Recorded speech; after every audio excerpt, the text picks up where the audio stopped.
Assalamualaikum warahmatullahi wabarakatuh.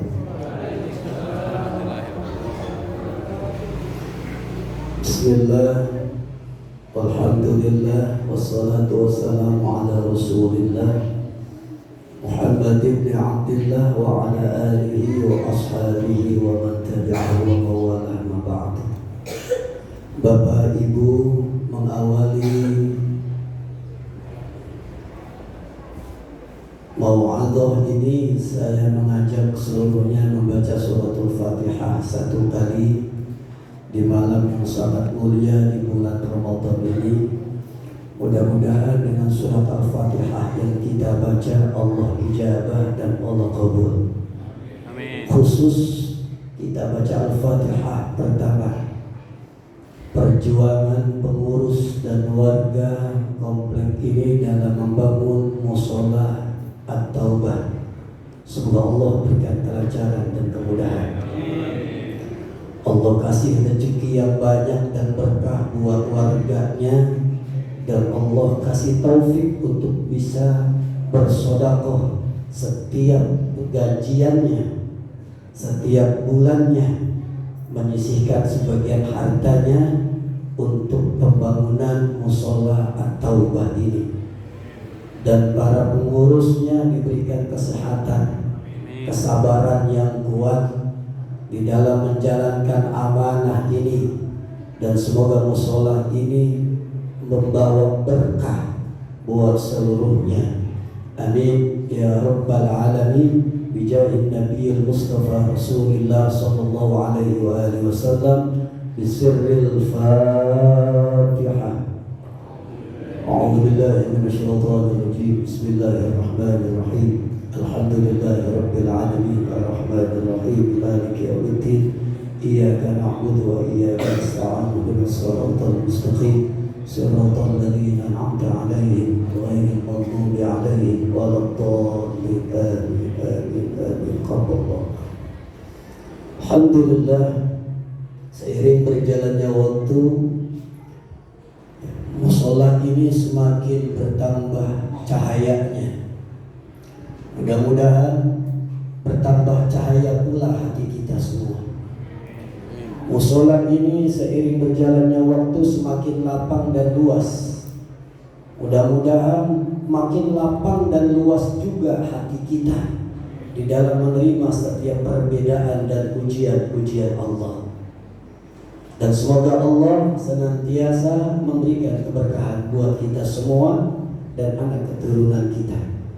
Para jamaah seluruhnya, alhamdulillah, alhamdulillah, alhamdulillah.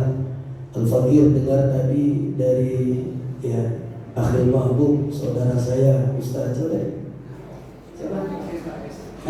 Al-Fis, ya Allah, karena 10 tahun. Saya ingat wajahnya orang-orang lama itu terutama. Ingat banget, tapi karena lama lupa. Afwan. Mohon maaf yang beribu maaf. Jadi subhanallah, ini mushola ada rencana ingin dibangun 2 lantai, Pak ya. Dibangun 2 lantai yang di bawah gedung serbaguna buat anak-anak ngaji, buat orang yang mau walimatul arus juga bisa. Mau dibikin apa aja lah, yang penting jangan gerasinya Pak. Ya, jangan gede-gede mobil tapi ya buat kegiatan agama dan kegiatan sosial. Mudah-mudahan diijabah semua ya. Intinya cuma yakin Pak, dalam kita berbuat kebaikan, apalagi kita membangun rumah ibadah. Saya jadi keluar materi, sebetulnya bukan materi saya nih. Ya, tapi masuk materinya materi pembangunan jadinya. Tapi nggak ada masalah. Ya, jadi materi dadakan ini, tahu dadakan, anget masih. Ya.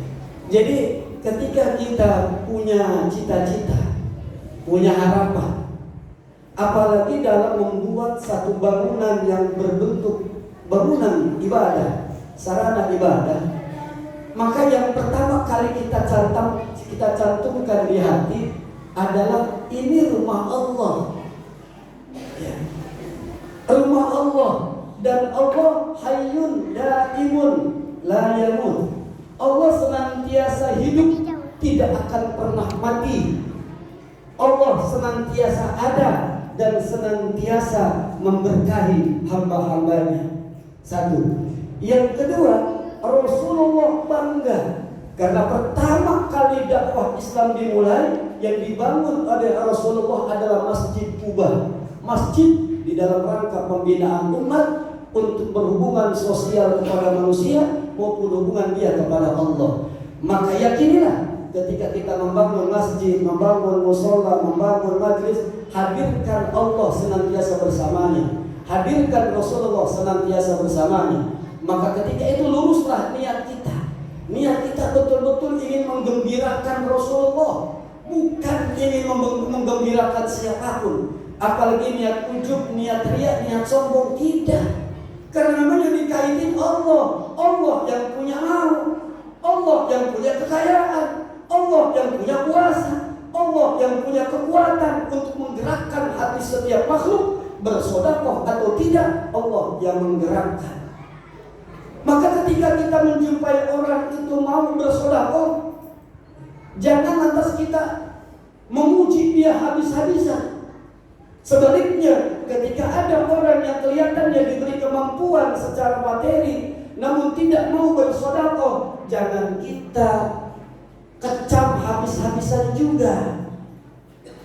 Bapak boleh lihat di segi doa surat Al-Waqi'ah. Dalam doa surat Al-Waqi'ah dikatakan begini: Allahumma sun wujuhana bil yasar wala tuhinna bil yaqtar fanastarziqa talibi rizqika wa nasta'tifa syirara khalqik wa nasta'tifa syirara khalqik. Ya Allah, kami mohon kepadamu, jagalah wajah kami dari meminta-minta kepada orang. Jangan kau hinakan kami karena sebab meminta-minta kepada orang. Ya Allah, jangan jadikan kami orang yang senantiasa memuji orang yang berbuat baik kepada kami, dan jangan jadikan kami orang yang senantiasa mencela orang-orang yang tidak memberi kepada kami. Karena sesungguhnya di balik orang yang memberi adalah Engkau, di balik orang yang tidak memberi adalah Engkau jua. Hebat gak doa? Hebat gak doa? Jadi sebenarnya inilah kelapangan hati, Pak. Kelapangan hati ketika kita menjumpai orang yang dermawan, kita tidak memuji habis-habisan. Allah yang menggerakkan hatinya untuk memberi, sehingga orang yang memberi itu tidak sombong juga, ya. Dan ketika dipuji, alhamdulillah, terima kasih Pak atas kepeduliannya. Semoga Allah memberkahi, amin. Dan gak GR ketika itu. Ketika ada orang yang gak mau memberi, padahal hartanya kelihatan berlimpah, kita nggak tahu dalamnya. Kita nggak tahu dalamnya. Jangan kita hedek, jangan kita ejek habis-habisan. Karena boleh jadi Allah tidak memberi kesempatan dia pada saat itu. Mungkin di lain waktu Allah akan gerakkan dia lebih besar dari apa yang kita harapkan. Lapang dadanya. Betul Pak. Betulin aja ya biar cepat. Ya, Masya Allah. Enak kalau gitu. Nah inilah Ramadan. Ramadan ini ingin menjadikan kita orang yang berlapang dada. Kita ingin, Ramadan ini satu momentum, Pak. Satu momentum untuk mengevaluasi diri.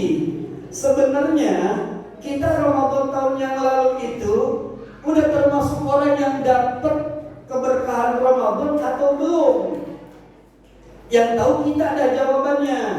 Kalau di Ramadan kemarin, setelah Ramadan kemarin, hasilnya kita masih malas baca Quran, masih malas sedekah, masih malas sholat berjamaah, masih malas qiyamul lail, masih malas tahajud dan sholat witir, maka Ramadan kemarin yakinilah ada kecacatan.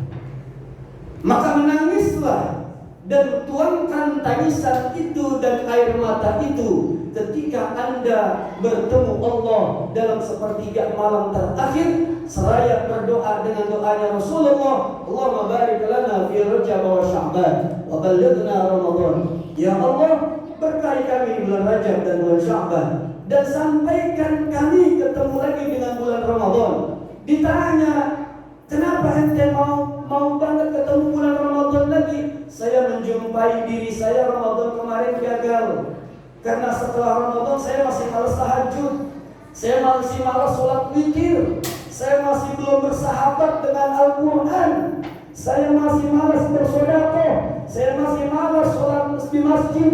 Nah, saya berharap Ramadan ini Allah panjangkan umur saya dan Allah masih ketemukan saya dengan bulan Ramadan. Saya berazam, saya niat ingin lebih baik daripada Ramadan kemarin, dan Ramadan ini harus lebih baik. Dan setelah Ramadan saya betul-betul menjadi orang tubuhnya ringan dalam beribadah kepada Allah, senang sholat tahajud, senang sholat qiyamul lail, senang sholat witir, senang sedekah, senang membantu orang, senang dan bersahabat dengan Al-Quran. Inilah niat dan azam yang harus kita miliki di Ramadan ini. Jadilah kita seekor kupu-kupu yang awalnya dihinakan, yang awalnya ditakuti, tapi setelah dia masuk ke pongpong, dia menjadi seekor kupu-kupu yang betul-betul sangat dinikmati keindahan warnanya. Orang beriman akan mendapatkan itu. Ya. Makanya dipanggil adalah orang beriman. Orang beriman itu yang kayak gimana? Ada 3 syarat menjadi orang beriman. Pertama, tasdiqun bil qalbi, hatinya membenarkan adanya Allah, adanya surga Allah, adanya siksaan Allah, adanya siksa kubur, adanya siksaan api neraka, adanya pertanggungjawaban di akhirat, adanya ancaman dan juga berita baik dari Allah. Tasdiqun bil qalbi, hatinya di situ. Dia yakin Allah senantiasa melihat dia, sehingga dia selalu takut kepada Allah. Yang kedua, iqrarun bil lisan, lisannya membenarkan akan keberadaan Allah, keberadaan adanya hari kiamat. Yang ketiga, wa amalun bil arkan, anggota tubuhnya senantiasa melakukan perintah-perintah Allah. Kalau 3 syarat ini kita miliki, maka kita akan merasakan asrornya, rahasia-rahasia yang ada di bulan Ramadan. Kenapa? Orang yang beriman yang diperintahkan untuk menjalankan Ramadan dan mendapat keutamaannya, sementara bukan orang Islam. Enggak ada dari Al-Quran ya ayyuhal muslimun, enggak ada. Tapi yang dipanggil selalu ya ayyuhalladzina amanu, selalu orang yang beriman. Al-Quran diturunkan hanya orang beriman yang mampu mengambil faidah dan rahasia Al-Quran. Nasihat hanya mampu berfaidah buat orang beriman. Al-Quran jadi obat, jadi penyembuh dari segala penyakit untuk orang beriman. Ramadan dan juga sholat hanya diperintahkan untuk mereka yang beriman. Orang Islam cuma sekedar menjalankan dan menggugurkan kewajiban, tapi orang yang beriman itu adalah makanan yang menyehatkan buat dia. Sholat adalah makanan pokok yang harus dia jalankan. Sholat adalah energi kekuatan yang harus dia miliki, sehingga sholatnya tidak berhenti kepada yang wajib, dia senantiasa jalankan yang sunnah-sunnah. Semoga Allah senantiasa memberikan kemudahan dalam segala urusan kita semua. Allah sehat walafiatkan kita semua. Allah kabul segala hajat dan doa-doa kita semua. Siapapun yang sakit di antara kita semua, keluarga kita, adik kakak kita, keponakan kita, orang tua kita, mertua kita, istri, anak, seluruhnya, mudah-mudahan segala macam penyakitnya yang zahir maupun yang batin Allah angkat dan Allah berikan kesembuhan. Allah kabul segala doa kita semua. Mohon maaf dan terima kasih. Assalamualaikum warahmatullahi wabarakatuh.